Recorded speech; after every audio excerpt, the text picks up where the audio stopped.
विद्यार्थियों, मैं Mahavir Prasad, apprentice coaching classes rings. आज हमारे देश में कोरोना वायरस की वजह से सभी शिक्षण संस्थान बंद हैं। अनिश्चितकाल के लिए उन्हें बंद कर दिया गया है। इसलिए सभी विद्यार्थी जो हैं उनका अध्ययन जो है वो नियमित नहीं हो पा रहा है। इसलिए अप्रेंटिस कोचिंग क्लासेज ने प्रयास किया है कि जितने भी जो विद्यार्थी हैं उनके अध्ययन को नियमित बनाने के लिए कुछ वीडियो YouTube के माध्यम से आपको भेजे जाएं, और हमारा ये प्रयास रहेगा कि आपको डेली टॉपिक वाइज एक नया जो वीडियो है आपको उपलब्ध करवाएंगे। साथ ही कल से एक क्लास करंट अफेयर की भी होगी, जिसमें करंट अफेयर के साथ साथ पुराना जो जनरल नॉलेज है वो भी बताया जाएगा। आज हमें जो कंपटीशन एग्जाम में सर्वाधिक प्रश्न जिस टॉपिक से आते हैं वो है भारतीय राज्य व्यवस्था, अर्थात संविधान में से प्रश्न सर्वाधिक आते हैं। तो आज हम बात करेंगे भारतीय संविधान की। तो देखिए, भारतीय संविधान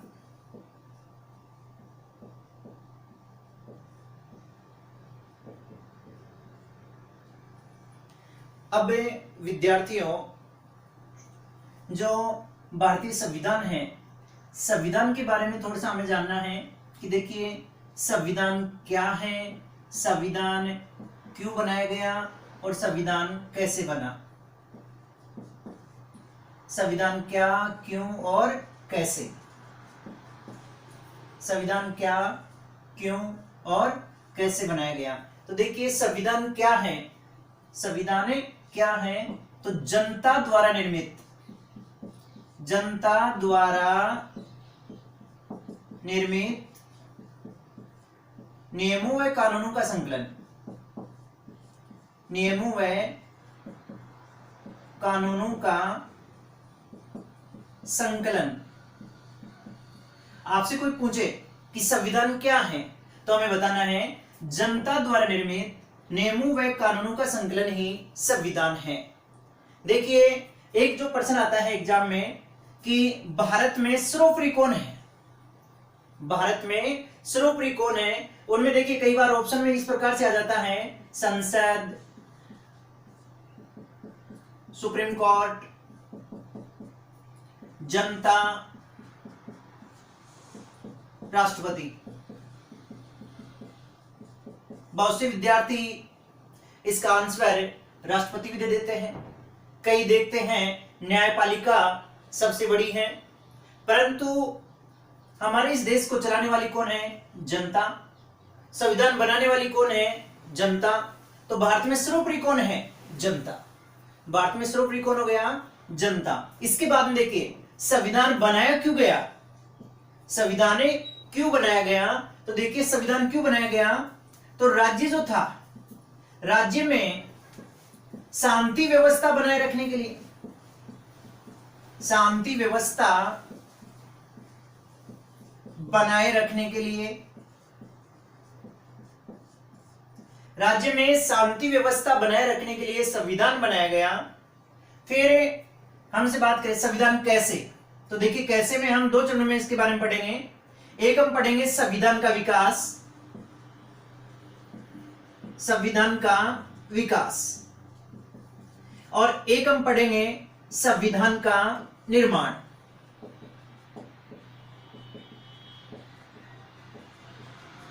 संविधान का विकास और संविधान का निर्माण। संविधान के विकास की अगर हम बात करें तो ये विकास जो है हम 1773 से प्रारंभ करके 1947 तक पढ़ेंगे इसके बारे में। और जो संविधान का निर्माण प्रक्रिया है ये 1895 से शुरू होकर 1950 तक चलेगी। अब देखिए हमारा जो आगामी टॉपिक है वो है संविधान का विकास। तो देखिए विकास की एक लंबी प्रक्रिया है। विकास के बारे में पढ़ने से पहले हमें कुछ जो पृष्ठभूमि है या कुछ इस प्रकार से जनरल जो क्वेश्चन है वो हमें क्लियर करने हैं। पहले कुछ जनरल कंसेप्ट है उनको हम तैयार करें। तो देखिए जब भारत का संविधान का विकास हुआ उस समय भारत में अंग्रेजों का शासन था, अर्थात हम अंग्रेजों के अधीन थे।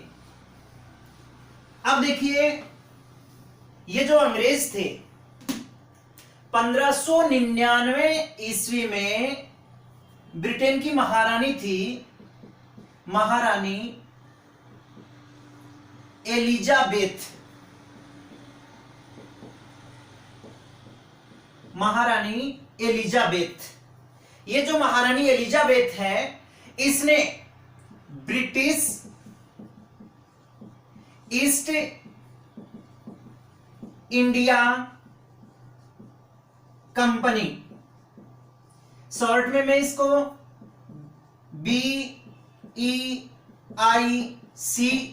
के नाम से संबोधित करूंगा, ब्रिटिश ईस्ट इंडिया कंपनी, इसको भारत में व्यापार करने के लिए अधिकार प्रदान किए। अब 1600 ईस्वी में यह कंपनी व्यापार करने के उद्देश्य से भारत आई, व्यापार करने के उद्देश्य से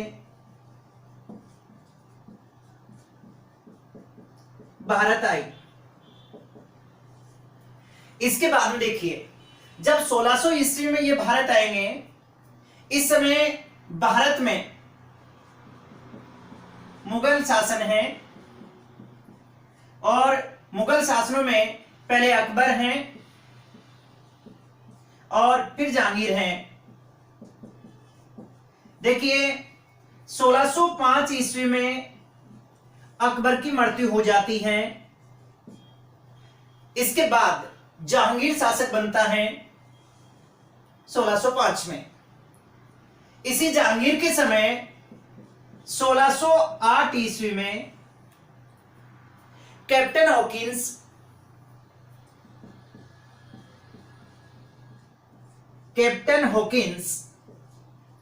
ईस्ट इंडिया कंपनी के प्रतिनिधि के रूप में जहांगीर से मिलते हैं, परंतु जहांगीर ने व्यापार करने की अनुमति प्रदान नहीं की।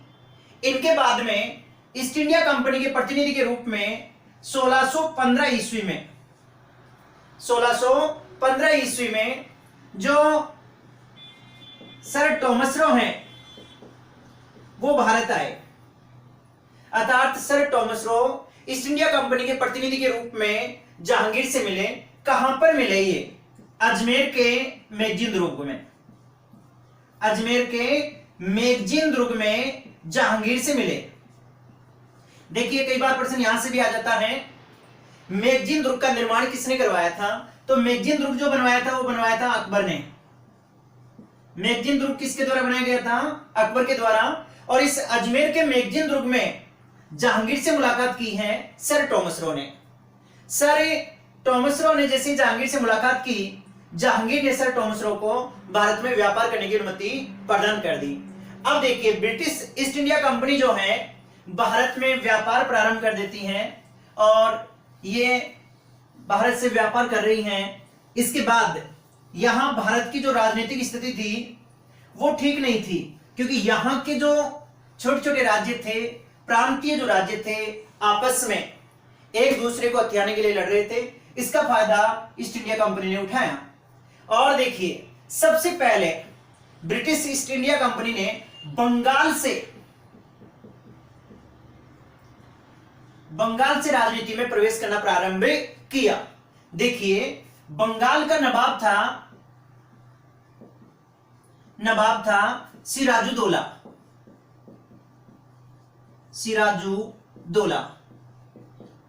ध्यान रखिए, यह अलीवर्दी खां का नाती था सिराजुद्दौला। इसका एक सेनापति था मीर जाफर। इसका एक सेनापति कौन था? मीर जाफर। और इधर अगर हम बात करें ब्रिटिश ईस्ट इंडिया कंपनी का जो प्रतिनिधि था वो था यहां लॉर्ड क्लाइव।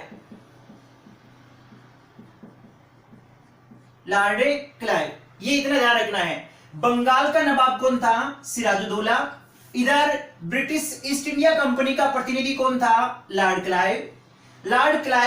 और जो सिराजुद्दौला का जो सेनापति है ये आपस में मिल जाते हैं। फिर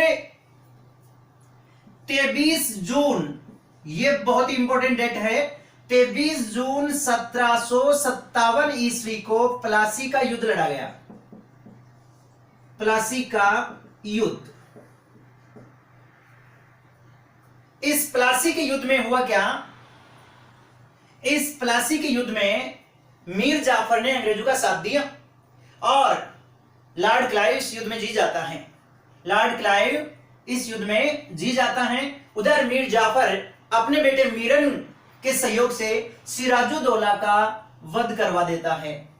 अर्थात अब सिराजुद्दौला खत्म हो चुका है।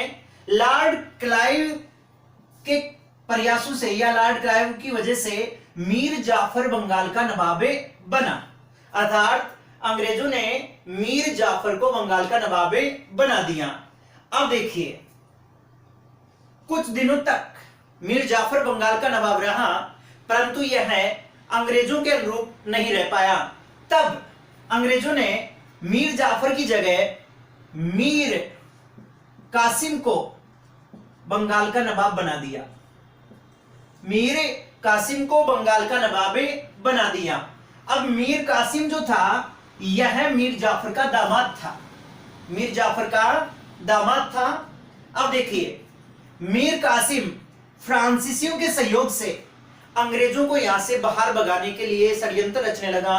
इसका पता जब अंग्रेजों को चला तो अंग्रेजों ने मीर कासिम को पद से हटा दिया और वापस मीर जाफर को शासक नवाब बना दिया। मीर जाफर।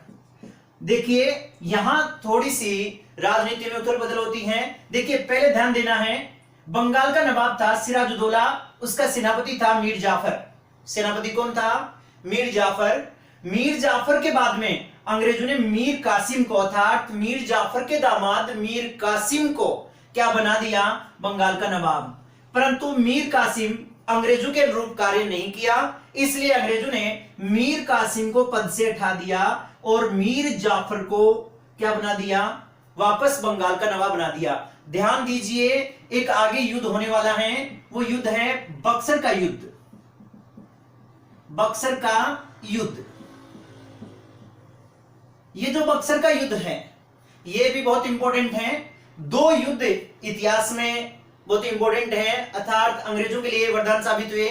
एक था कौन सा? जो प्लासी का युद्ध था वो, और दूसरा था बक्सर का युद्ध। इसमें देखिए क्या होता है, मीर कासिम को पद से हटाने के बाद, मीर कासिम को जैसे पद से हटाया तो यह एक तो दिल्ली का शासक था शाह आलम द्वितीय, और एक अवध का नवाब था सुजाउद्दौला, उनसे जा मिला। अर्थात ध्यान दीजिए, एक तो कौन है? दिल्ली में तो कौन है शासक? शाह आलम द्वितीय। शाह आलम द्वितीय। और एक जो था अर्थात अवध का नवाब। अवध का नवाब वो कौन था? सुजाउद्दौला। अवध का नवाब सुजाउद्दौला। इन्हें दोनों से जाकर मिला कौन? मीर कासिम। अर्थात ये मैं बात कर रहा हूं किसकी? मीर कासिम की। ये निर्वासित बंगाल का नवाब है। निर्वासित बंगाल का नवाब। निर्वासित कैसे? कि अब वापस कौन बन चुका है बंगाल का नवाब? मीर जाफर। तो अब देखिए, ये तीन गुट बन चुके हैं। एक शाह आलम है, एक सुजाउद्दौला है, और एक कौन है? मीर कासिम है। ये तीनों मिल चुके हैं और तीनों मिलकर बक्सर के युद्ध में अंग्रेजों का सामना करते हैं। बक्सर का युद्ध। बक्सर का युद्ध जो है वो हुआ था 22 अक्टूबर 1764 ईस्वी को। 22 अक्टूबर 1764 ईस्वी को बक्सर का युद्ध लड़ा गया। बहुत बार यह भी पूछा हुआ है, ये बक्सर है कहां, ये स्थान कहां है? तो हम बात करें, बक्सर का स्थान जो है वो बिहार में है। बक्सर कहां पड़ता है? बिहार में। ये भी ध्यान रखेंगे, बक्सर कहां है? बिहार में। तो देखिए, बक्सर का युद्ध हुआ 22 अक्टूबर 1764। अब देखिए मित्रों, हमें ध्यान देना है बक्सर के युद्ध में कौन कौन है। तो अभी आपने ऊपर बात की है, एक तो शाह आलम है, एक सुजाउद्दौला है, और एक कौन है? मीर कासिम है। मीर कासिम क्या है? निर्वासित बंगाल का नवाब है। अब देखिए अंग्रेजों की तरफ से कौन है? यहां जो अंग्रेजों की तरफ से सेनापति हैं, अंग्रेजी सेनापति, वो है हेक्टर मुनरो। हेक्टर मुनरो अंग्रेजी सेनापति कौन है? Hector Munro. अब अंग्रेजी सेना ने इन्हें पराजित कर दिया, अर्थात ये मीर कासिम, सुजाउद्दौला और शाह आलम द्वितीय पराजित हो जाते हैं। मीर कासिम वीर गति को प्राप्त हो जाता है। अब अंग्रेजों ने शाह आलम द्वितीय और सुजाउद्दौला के साथ संधि की। उस संधि का नाम है इलाहाबाद की संधि। संधि का नाम क्या है? इलाहाबाद की संधि। और इलाहाबाद की संधि जो है वो एक महत्वपूर्ण संधि है अंग्रेजों के लिए। इस संधि के तहत इलाहाबाद की संधि, इलाहाबाद की संधि हुई थी 1765 में। विद्यार्थियों यहां इलाहाबाद की प्रथम संधि होती है एक, और एक इलाहाबाद की द्वितीय संधि होती है। हमें दोनों को ध्यान में रखना है, दोनों ही 1765 ईस्वी में हुई है। इस इलाहाबाद की संधि के तहत अंग्रेजों को देखिए, अंग्रेजों को बंगाल, बिहार और ओडिशा, बंगाल, बिहार और ओडिशा की दीवानी प्राप्त हो गई।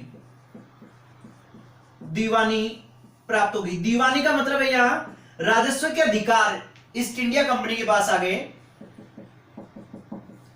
किनके पास आ गए? ईस्ट इंडिया कंपनी के पास आ गए। बंगाल, बिहार, ओडिशा, इनके जो राजस्व संबंधी अधिकार हैं वो ईस्ट इंडिया कंपनी के पास आ गए। इसी बक्सर के युद्ध के बाद भारत में अंग्रेजों ने वैधानिक रूप से शासन करना प्रारंभ कर दिया। वैधानिक रूप से शासन करना प्रारंभ कर दिया। इसके बाद में देखिए, अब जैसे ही बक्सर के युद्ध के बाद हम बात करते हैं तो लॉर्ड क्लाइव बंगाल का गवर्नर बनकर आता है। कौन आता है बंगाल का गवर्नर बनकर? Lord Clive. तो देखिए पहला पर्सन बन गया बंगाल का प्रथम गवर्नर। कौन था? Lord Clive. बंगाल का प्रथम गवर्नर कौन था? Lord Clive. अब देखिए लॉर्ड क्लाइव जो था, इसने बंगाल में द्वैध शासन लागू कर दिया था। बंगाल में द्वैध शासन लागू किया था, जिसे वॉरेन हेस्टिंग्स था उसने समाप्त किया था। देखिए लॉर्ड क्लाइव के बाद में वॉरेन हेस्टिंग्स गवर्नर बनता है। वॉरेन हेस्टिंग्स गवर्नर बना। बंगाल का गवर्नर बाद में कौन बना? वॉरेन हेस्टिंग्स बंगाल का गवर्नर बना। अब वॉरेन हेस्टिंग्स ने क्या किया? देखिए वॉरेन हेस्टिंग्स ने जो लॉर्ड क्लाइव ने द्वैध शासन लागू किया था उसे समाप्त किया। साथ ही वॉरेन हेस्टिंग्स के बारे में थोड़ी सी जानकारी हमें रखनी है कि इन्होंने 1772 ईस्वी में जिला कलेक्टर पद का सृजन किया। जिला कलेक्टर पद का सृजन किया। यह प्रश्न पूछा जा चुका है, जिला कलेक्टर पद का सृजन कब किया गया? तो पहला आंसर होगा 1772 में। अगला प्रश्न इस प्रकार से पूछ सकता है, जिला कलेक्टर पद का सृजन किस गवर्नर ने किया? तो हमारा आंसर होगा वॉरेन हेस्टिंग्स ने। इसके बाद में देखिए ये वॉरेन हेस्टिंग्स था, इसने 1773 ईस्वी में रेगुलेटिंग एक्ट पारित किया। रेगुलेटिंग एक्ट पारित किया। क्या पारित किया है? रेगुलेटिंग एक्ट पारित किया है।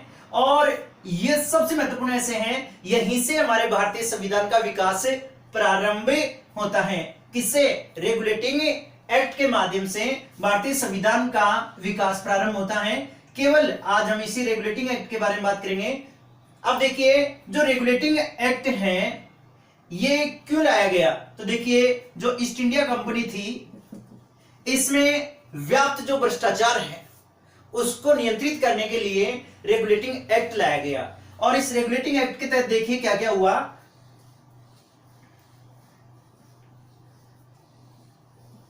ये जो रेगुलेटिंग एक्ट था,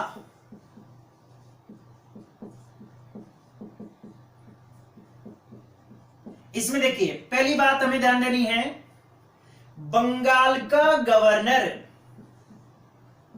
बंगाल का गवर्नर अब गवर्नर जनरल बन गया, अर्थात बंगाल के गवर्नर को क्या बना दिया गया, गवर्नर जनरल बना दिया गया। उसके बाद में देखिए, अब यहां थोड़ा सा ध्यान देना है। देखिए थोड़ी देर पहले आपने बात की थी बंगाल का प्रथम गवर्नर कौन था, बंगाल का प्रथम गवर्नर, जैसे मैं बोलूं आपको याद आ जाना चाहिए, कौन था, लॉर्ड क्लाइव। फिर आपसे यह भी प्रश्न पूछता है, बंगाल का अंतिम गवर्नर कौन था, बंगाल का अंतिम गवर्नर कौन था। तो अंतिम गवर्नर की बात करें तो वॉरेन हेस्टिंग्स था,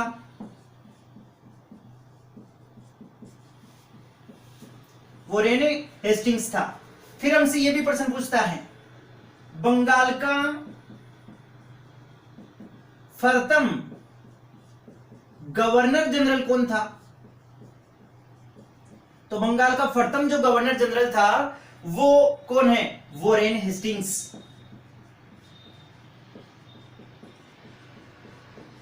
ये भी कौन है, वॉरेन हेस्टिंग्स। एक और ध्यान में रख लीजिए, बंगाल का अंतिम गवर्नर जनरल कौन था, अंतिम गवर्नर जनरल।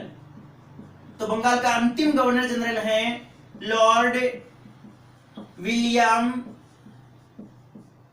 बेंटिंग, जो भारत का प्रथम गवर्नर जनरल भी होगा।